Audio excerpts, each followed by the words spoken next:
tudo bem? Como é que vocês estão? Já começaram a leitura do livro novo? Eu tô doida para falar com vocês sobre ele. E o conceito que a gente vai trabalhar aqui hoje vai ser fundamental para essas discussões. O livro propõe bastante discussões, tá? E hoje a gente vai conversar um pouquinho sobre necropolítica.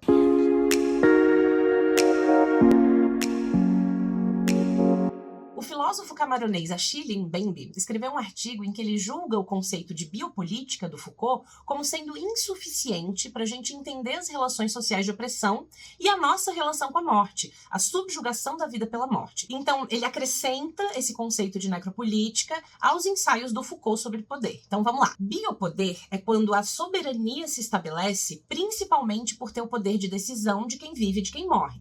Só que essa relação, para o Foucault, o Estado é ativo quanto às políticas públicas de vida para que determinados grupos vivam, enquanto os grupos marginalizados são abandonados à própria sorte, sem políticas públicas positivas. Então é como se o Estado fosse passivo, fosse inerte quanto aos problemas e necessidades desse grupo, e deixasse esse grupo morrer. O Foucault fala sobre isso partindo da Revolução Industrial na Europa, em que de fato existiram algumas políticas públicas afirmativas, né? Mas só para uma população muito específica.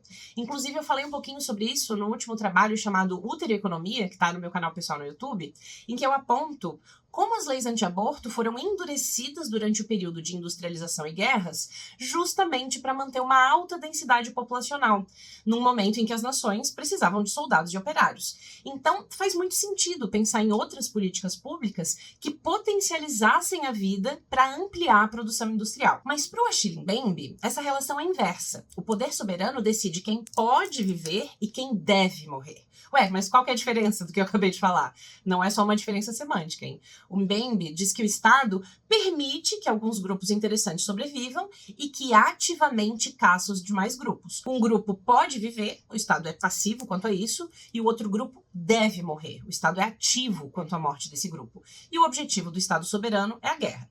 Então, de novo, para o Foucault, o Estado é ativo nas políticas para garantir a vida de um grupo e passivo quanto aos marginais, que ficam à deriva. E para o Mbembe, o Estado é passivo em relação aos que vivem, ele deixa viver, e ativo em relação aos que considera que devem morrer. Então são políticas de morte, não de vida. Um exemplo muito nítido disso foi a invasão portuguesa em terras brasileiras. Os indígenas foram caçados e massacrados por ordem de um Estado organizado. Existiu literalmente uma política pública que legitimou o genocídio indígena. Agora, por que isso acontece? Como que isso se justifica? Então, ele argumenta que só se ganha status de humanidade através da razão.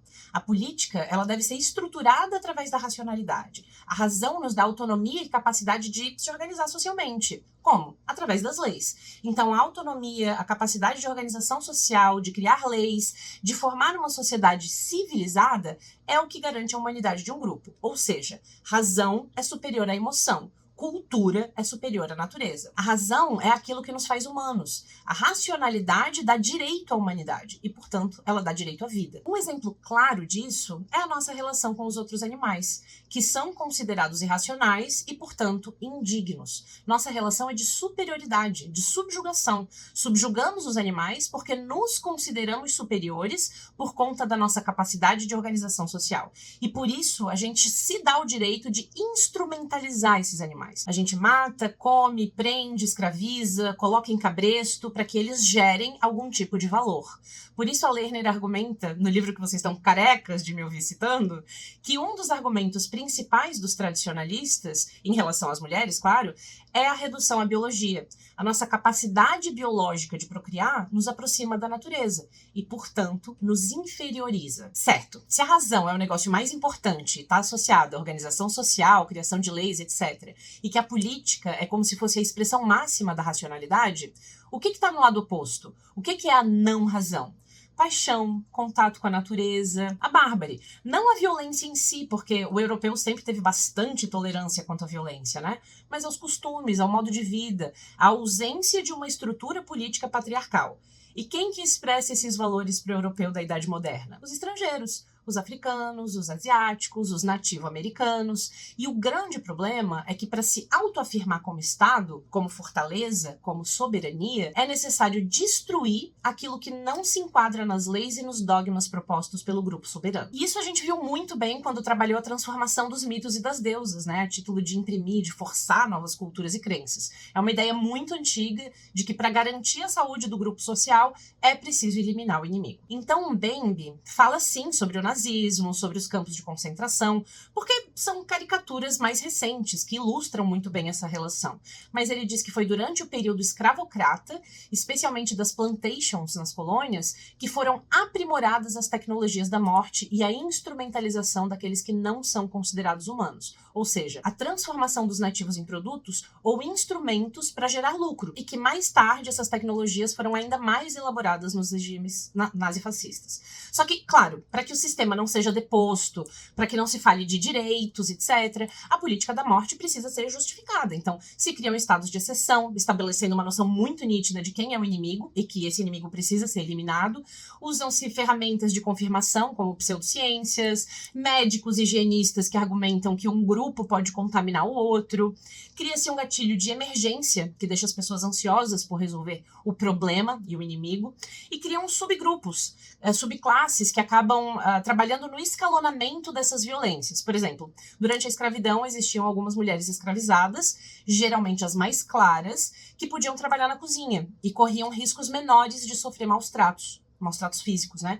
Diferente dos que trabalhavam nas colheitas, por exemplo, geralmente de pele mais escura, que eram extremamente brutalizados. E claro, quem regula mesmo essas relações é o racismo. As pessoas são racializadas, seus corpos políticos são marcados, excluídos e instrumentalizados. A própria Lerner também fala que a distinção física entre os grupos foi uma ferramenta bastante eficiente de separação entre nós e eles. E nessa relação, é a soberania quem vai decidir quem morre, como morre, qual o nível de dignidade dessa morte, se vai ter sofrimento ou não, quais são as tecnologias aplicadas. É o Estado o responsável por matar ou negociar a paz, mesmo que ele não possa exercer esse poder além da fronteira, né? Dentro dela, ele é a maior autoridade. É o Estado que civiliza essas mortes e que cria narrativas e justificativas para isso. Tudo isso associado à noção de que a paz só pode ser alcançada com a guerra. Lembram do lema de 1984? Guerra é paz, liberdade é escravidão, ignorância é força. E pior ainda, as colônias são uma espécie de não-estados. Os habitantes delas são considerados selvagens, principalmente porque não criaram um mundo humano, não tem política complexa, não tem código de leis, enfim. Então é impossível acordar uma paz com eles, sabe? Eles são bárbaros, essa é a ideia que se quer passar. Então é na colônia que a soberania ganha direito de matar quando quiser e de transformar os nativos em não-humanos, cujo preço está sempre atrelado ao valor de produção que eles implicam. Eles acabam parando numa terceira zona, onde eles não são nem sujeitos nem objetos, mas fonte de renda. E no processo de territorializar, se define quem entra, quem sai, se divide um grupo do outro de formas bastante visíveis, e aí meio que foda-se o que acontece lá dentro, sabe? A soberania depende de fronteira e hierarquia. Ela invade espaço, toma propriedade, classifica as pessoas, né? Crioulo, cafuso, mameluco, mulata, extrai recursos naturais, empurra goela abaixo toda uma produção cultural, né? Catequese jesuítica, peças de teatro religiosa, misturando figuras das crenças nativas com as narrativas dos colonizadores, transformam a linguagem e a cultura porque sabem que quem controla a religião controla a política local e porque o sagrado legitima muita violência há muito tempo. E também usam o terror como ferramenta política e de controle desses corpos, porque de um lado o grupo oprimido vive temendo por si e pelos seus, e do outro os soberanos, quando enxergam o inimigo abatido, têm o seu próprio medo minimizado. A morte acaba se tornando uma etiqueta, uma marcação, um joguete político-econômico. E Mbembe chega a chamar de necroliberalismo. Então, para fechar a aula de hoje, e já direcionando para a leitura dos Olhos d'Água da Conceição Evaristo, de que forma vocês entendem que a necropolítica funciona no Brasil?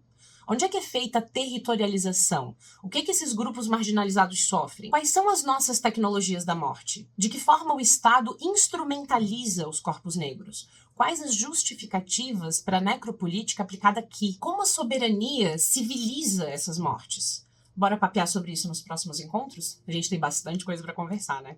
Vejo vocês lá.